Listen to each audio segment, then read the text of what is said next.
Group పేరు Shivshankar group. నా మీద 4 లక్షలు లోన్ తీసుకుంది. మొక్క పరిచయం లేకుండా నేను బ్యాంకు నుంచి నేను ఎటువంటి సంతకం కూడా చేయలేదు. ఆమె ఇంటికెళ్ళి ఖాళీ సంతకం చేయమన్న ఒక వైట్ పేపర్ పైన నేను సంతకం చేసి ఇచ్చాను అంతే. దానివల్ల ఆమె బ్యాంక్ వెళ్ళి ఎప్పుడు తెచ్చుకుందో తెలియదు. కానీ నా అకౌంట్ లో కూడా పడలేవు. మళ్ళీ ఆ డబ్బులు కూడా ఎట్లా డ్రా చేసిందో ఏం కదో మాకు తెలియదు. ఇట్లా చేసింది, ఇంత మోసం చేస్తారు. నేను నాకు హార్ట్ అటాక్ ఉంది, హార్ట్ పేషెంట్ నేను. నాకు ఛాతీలో బాగా నొప్పి వస్తుంది. టెన్షన్ కి నేను పడలేను. టెన్షన్ బాగా నోటీసులు బాగా వచ్చినాయి. ఏ బ్యాంక్ అమ్మా?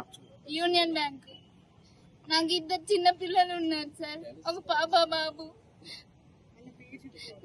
నన్ను ఇంతగానో మోసం చేశారు సార్. నాకు కృష్ణలీల మంజుల సార్ నన్ను ఎంతగానో అంటే చాలా, అసలు ముఖ పరిచయం లేకుండా ఫోటో తీపిచ్చిర్రు. మంజులనే నించొని వేరే వాళ్ళ మార్ఫింగ్ చేసి వేరే వాళ్ళ ఫోటో పెట్టి మార్ఫింగ్ చేసి ఆ గ్రూప్ లో లోన్ తీసుకున్నది. ఇప్పుడు కట్టమంటారు సార్. నేను ఎలా కట్టాలి? 4 లక్షల లోన్ నేను ఎలా కట్టాలి? నా వల్ల ఎలా అవుతుంది? నేను ఎలా తీసుకున్నాను? నేను తీసుకోనే లేదు. తీసుకున్నామని నాకు బ్యాంక్ నుంచి కూడా నోటీస్ వచ్చింది, బ్యాంక్ నుంచి కూడా కాల్స్ చేసిర్రు. ఎలా సార్ నేను ఎలా కట్టాలి? నాకైతే న్యాయం జరగలేదంటే ఇక్కడ ఏదైనా చేసుకొని చనిపోవడానికైనా సిద్ధమే ఉన్నా. నా పిల్లల్ని ఆగం చేయకండి సార్, నాకు న్యాయం జరగాలంతే. ఈరోజు జరిగిన ఈ విషయ కార్యక్రమం ఏంటంటే SLF సరస్వతి ఇస్లాం మహిళా సంఘం గురించి మాట్లాడడం జరుగుతుంది. ఈ సమయంలో కృష్ణలీల మంజుల, కర్ణాల మంజుల, ఎనగుర్తి కృష్ణలీల, ఎనగుర్తి యాదగిరి వీళ్ళ పాత్రలు ముమ్మరంగా కొనసాగుతున్నాయి. ఇందులో అధికారుల నిర్లక్ష్యం చాలా వహిస్తున్నారు. బాధిత కుటుంబాలకు న్యాయం చేయకుండా ఎన్నో కంప్లైంట్లు వేయడం జరిగింది. కలెక్టర్ గారు ఆధ్వర్యంలో స్పెషల్ టీం వేయడం జరిగింది. ఆ స్పెషల్ టీం ద్వారా కొంత న్యాయం జరిగింది అనే తరుణంలోనే మాకు లీగల్ నోటీసులు రావడం కూడా జరిగింది. మేము ఒక పూట రేషన్ బియ్యం కూడా తీసుకొని నెలంతా సర్దుబాటు చేసుకుంటూ ఒక పూట తింటే ఒక పూట గడవని పరిస్థితులు గడిపే కుటుంబాలను సెలెక్ట్ చేసుకొని ఇంతటి భారీ స్కామ్ కు తెరలేపినారు. దాని వెనకాల నుండి నడిపించింది ఎనగుర్తి యాదగిరి. ఎందుకంటే పలుమార్లు హెచ్చరించడం జరిగిందని, నేను అడ్వకేట్ను, నేను లాయర్ను, నాకు విలేకరులు ప్రతి ఒక్కరు అమ్ముడు పోయిరని ప్రతి పక్షంగా నా ముఖాముఖి చెప్పడం జరిగింది. ఎన్నో సార్లు ప్రతి మార్లు నాకు చెప్పిన ఏ పత్రిక వాడు రాయడు, ఏ మీడియా రాయదు, ఏ టెలిఛానల్ చూపించదు, ఏ పత్రికలో రాదు, పలు మార్లు హెచ్చరించాడు. అయ్యా మిత్రులారా, నేను ప్రతి ఒక్కరిని మిమ్మల్ని వేడుకుంటున్న, బాధిత కుటుంబంలో నేను బాధితుని, నేను ఒక పూట తింటే ఒక పూట గడవలేను, నేను ఒక బాధితుని సార్. దయచేసి మా కుటుంబాలకు మీరు న్యాయం చేయాలి. ఎన్నో సార్లు మేము PS లో కంప్లైంట్ చేయడం జరిగింది, మున్సిపల్ అధికారులు తెలియజేయండి, కలెక్టర్ ఆధ్వర్యంలో ఎన్నో సార్లు మేము విన్నవించుకోవడం జరిగింది. కానీ ఇంకా కూడా జాప్యం చేస్తున్నారు. మాకు ఆ జాప్యంలోనే లీగల్ నోటీసులు రావడం జరిగింది. ఈ నోటీసులు రావడం వల్ల మరి మేము చావాలంటే చచ్చిపోయారని మాట్లాడుతుంది కృష్ణలీల మంజుల. దానికి ఎన్నుకుండి నడిపిస్తున్న ఎనగుర్తి యాదగిరి కృష్ణలీల భర్త. వీళ్ళందరిపైన చర్యలు తీసుకోవాలి, వెంటనే అరెస్ట్ చేయాలని మా యొక్క డిమాండ్. మాకు న్యాయం చేయాలి. తొందరగా రెవెన్యూ యాక్ట్, రికవరీ యాక్ట్ నడుస్తున్నది ఈ తరుణంలోనే, అది తొందరగా రికవరీ చేసి బాధిత కుటుంబాలకు న్యాయం చేయాలి. కొంతమందిని ఆడవాళ్ళని బెదిరిస్తూ కులం పేరుతో కూడా దూషిస్తూ ఇటు ఈ కార్యక్రమానికి హాజరు కాకుండా ఎంతో మందిని అడ్డుకుంటున్న వ్యక్తులు వాళ్ళు కృష్ణలీల మంజుల, ఎనగుర్తి యాదగిరి. వీరిపైన కూడా చర్యలు తీసుకోవాలి. ఏమంటే మాకు 4 లాయర్లు తెలుసు, 10 మంది లాయర్లు తెలుసు, ప్రతి మీడియా పత్రిక వాడు నాకు తెలుసు, నా తమ్ముళ్ళు లాంటి వాళ్ళు అని చెప్తాడు, ప్రతి మున్సిపల్ అధికారులు నాకు తెలుసు అంటాడు, పోలీస్ అధికారులు నాకు తెలుసు అంటాడు, లాయర్లు నాకు తెలుసు అంటాడు. మరి ఉన్నతాధికారులు అందరూ వాళ్ళైనాక మా బాధిత కుటుంబాలకు ఎప్పుడు న్యాయం జరుగుతుందని ప్రశ్నిస్తున్నా. ఇక న్యాయం జరిగే అవకాశమే లేదా? ఈ కుటుంబాలన్నీ ఇదే మున్సిపల్ పరిధిలో అంబేద్కర్ వారి విగ్రహం ముందు మా దళిత కుటుంబాలు అందరూ వచ్చి ఆత్మహత్య చేసుకోవడానికి మేము సిద్ధంగా ఉన్నాం. ఈ తరుణంలో జరిగిన పక్షంలో మహాయుద్ధమే జరుగుతుందని నేను ప్రతిపక్షం ముఖాముఖి హెచ్చరించడం జరుగుతుంది. మాకు న్యాయం జరిగే వరకు మేము వెనుకడుగు వేసేదే లేదు. ఈ కుటుంబంలో అని అంటాడు, ఎన్నో కుటుంబాలు చస్తే చూస్తానని మాటిస్తున్నారు. ఎవరు? ఎనగుర్తి యాదగిరి, వాళ్ళ భార్య మంజుల, కృష్ణలీల వాళ్ళ భార్య, వీళ్ళందరూ కలిసి మాటిస్తున్నారు. అంటే హెచ్చరిస్తున్నారు, మమ్మల్ని భయభ్రాంతులకు గురి చేస్తున్నారు. ఇలాంటి పరిణామంలో దయచేసి మా కుటుంబాలందరికీ ఇది స్టేట్ లెవెల్లో, రాష్ట్రం వరకు, స్టేట్ లెవెల్లో సెక్రటరియట్ వరకు ఈ విషయాన్ని చేర్చండి. అన్ని విషయాలు అందరి వరకు చేర్చండి.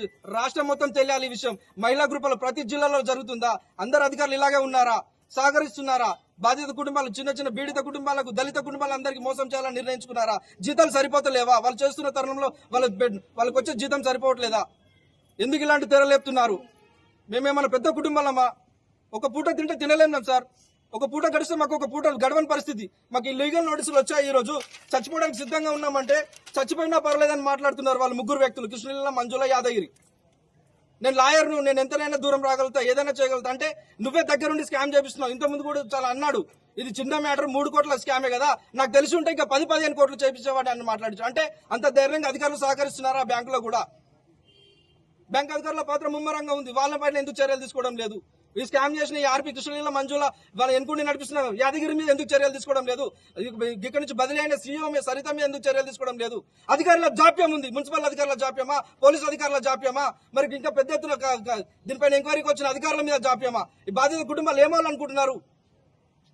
దీనిపైన న్యాయం జరిగే వరకు వెనుకడిగేసే ప్రసక్తే లేదు. ఇంకా బాధిత కుటుంబాలు చాలా మంది రోడ్డెక్తాయి.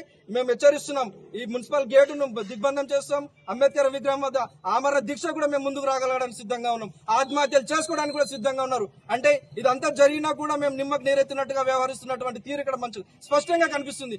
న్యాయం జరిగే వరకు అయితే పోరాటం ఆపేదే లేదు.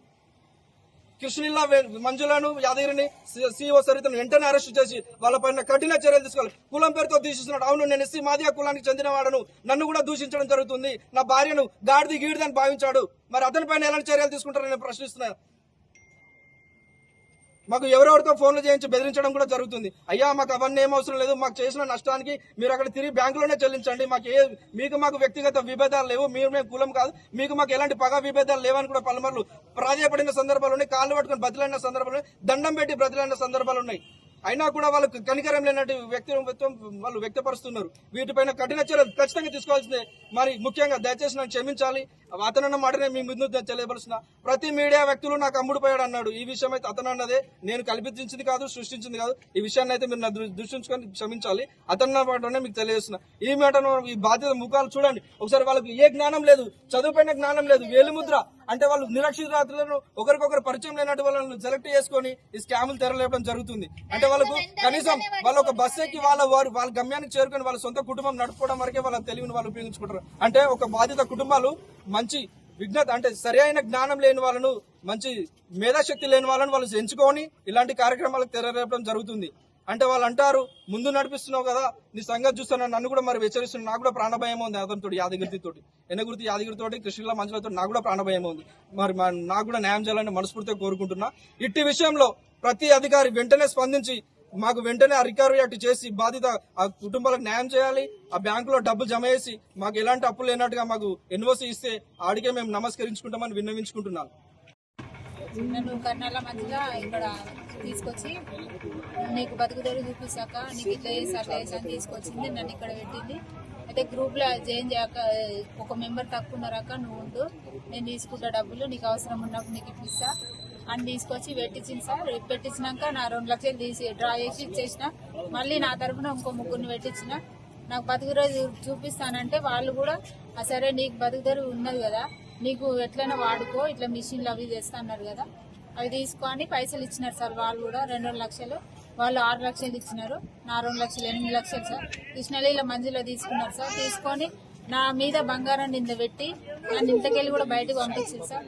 మళ్ళీ లాస్ట్కి వచ్చిన 2 లక్షన్నర నా పర్సనల్ గా నా 1 లక్షన్నర ఇచ్చినాను, అవి వాడుకున్నారు. నా మీద బంగారం నింద పెట్టించి నన్ను ఇంట్లోకి వెళ్ళి బయటకు వెళ్ళగొట్టారు సార్. ఇప్పుడు నాకు నోటీసులు వచ్చినాయి కట్టమని.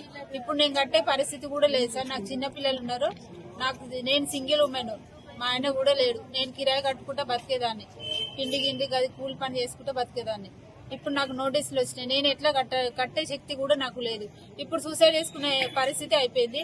నేను ఇక్కడ సూసైడ్ చేసుకుని చచ్చిపోతే నా పిల్లలు ఆగమవుతారని నేను ఇన్ని రోజులు ఓపిక పట్టుకుంటున్నా సార్. ఇప్పుడు నోటీసులు వచ్చినాయి, దానికి సమాధానం చెప్పమంటే వాళ్ళు ఫోన్లు లిఫ్ట్ చేస్తే వాళ్ళు ఆయన ఎనగుర్తి యాదగిరి నేను కట్టిస్తా సంధ్య, నువ్వు అక్కడిక్కడ తిరగకు అని ఫస్ట్ హెచ్చరించినాడు, నన్ను బెదిరించినాడు.